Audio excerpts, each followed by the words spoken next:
지금 윤석열 정부는 가장 주력하는 경제 정책이 하나 있습니다. 감세. 예. 부자 감세. 그중에서도 또 감세. 그 중에서도 상속세인데요. 예. 또 감세한 거예요? 2023년도 우리나라가 상속세를 낸 사람들이 신고 인원이 18,000명입니다. 네. 상속 재산이 그 전체 금액이 39조 원이에요. 그 중에서 납부세액이 6조 원이어서 실효세율이 16%입니다. 아, 상속 실효세율은 생각보다 낮네. 그렇죠. 그러니까 무슨 얘기냐면 지금 정부가 계속 얘기하는 게 우리나라 최고세율이 높다. 50%라고 그래서. 네네네. 왜냐하면 OECD 평균이 26% 정도 되거든요. 그럼 최고세율이 높잖아요. 높지. 근데 이게 최고세율을 적용받는 사람은 우리나라에서 2,900명밖에 되지 않아요. 아. 그러니까 이런 최고세율만 비교하면서 최고세율을 낮추자고 하는 건 3,000명, 2,900명한테 혜택을 주자는 거예요. 아, 그래. 네. 그러니까 사실 지금 대한민국의 정부가 예를 들어서 2만 명, 뭐 3,000명 이분들의 상속세로 해서 지금 전력 투구하고 있어요. 그래서 아마 하반기 때 뭐 법률 개정하겠다 이런 얘기를 하는데 전 궁금했어요. 뭐냐면 왜 이렇게 지금 왜 이 시점에 그리고 왜 이렇게 혈안이 돼서 이 상속세를 낮추려고 하지? 혹시 이 사람들 상속 재산 많은 거 아니야?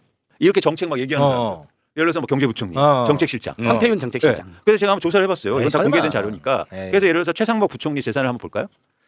이걸 보시면 3번을 잘 안 한번 보시죠. 보이는데? 3번을 보시면 이분이 전체 자산이 42억 원을 들고 있는데 네. 현금성 자산이 30억 원이요. 와. 그러니까 뭐냐면 이분은 나중에 자산이 더 붙고 아이들한테 자산을 상속을 줄 때 무조건 상속세 대상입니다. 그것도 최고세율의 가능성이 높아요. 아, 30억 원 이상이니까. 네. 그렇죠?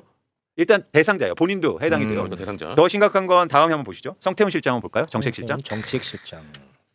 정책실장은 얼마나 자산을 갖고 있냐면 일단 아파트가 두 채를 들고 있습니다. 40억 원.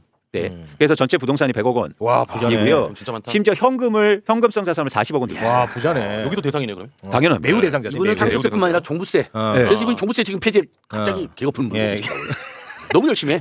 지금 최근 종부세 폐지에 대한 법률안을 제안한 네. 제출한 김은혜 의원 한번 볼까요? 여러분 잘 아시다시피 이 사람은 부동산 대재벌입니다. 엄청 부자야. 200억 원을 들고 있어요. 이분은 일가가. 엄청 부자야. 이 많이 그러니까 알려졌지. 그러니까 무슨 얘기를 하고 싶냐면 물론 저는 그런 의심은 하고 싶진 않습니다. 본인을 위해서 이런 정책을 막 이렇게 주장하고 있지 않겠다.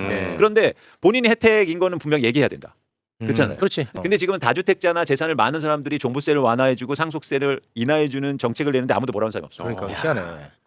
최소한 이거를 사람들이 알아야 되는데 전혀 모르고 있다는 게 저는 좀 안타깝다는 거죠. 아, 근데 알아야 참 이 상속세 얘기 다룰 때마다 좀 이해하기 어려운 거는 이 댓글 여론상으로도 상속세 폐지에 대해서 매우 동의한다는 거예요. 그 이유가 있어요. 뭐냐면 최근에 특히 부동산 가격이 폭등하면서 어쩌면 나도 상속세를 낼 것 같다는 생각이 커지고 있어요. 아, 희망회로. 네. 그러니까 사실은 다 이렇게 말씀드리면 좀 그렇지만 어떤 경제 정체적이나 사회적 평등, 불평등 이런 부분에 대한 관심보다도 내가 혹시 상속세를 낼까봐 이런 사실 두려움을 계속 조장되고 있고 그런 두려움에 대해서 내가 상속세를 사실 내지 않음에도 불구하고 그런 우려를 사실 하고 있는 거죠. 예를 들어서 자산 가액이 많이 올라서 일종의 중산층도 상속세를 낼 수 있다라는 이야기가 돌고 있어요.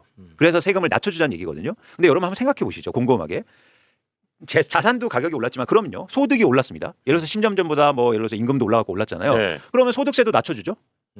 왜 자산이 올라간 건데 자산세만 낮춰주고 왜 소득세는 안 낮춰줍니까? 그렇지. 말이 안 되지. 쉽게 말해서 이런 제품 가격도 다 올랐잖아요. 그러면 부가세 훨씬 많이 내고 있거든요. 그럼 중서민들이 세금을 많이 내고 있잖아요. 그러면 부가세도 낮춰달라고요. 왜 재산세만 낮춰주냐고요. 그 이상해. 자, 이렇게 해서 세수가 50조 펑크 되니까 근로소득세 비중 올라갔죠. 그 다음이 노리는 게 부가세입니다.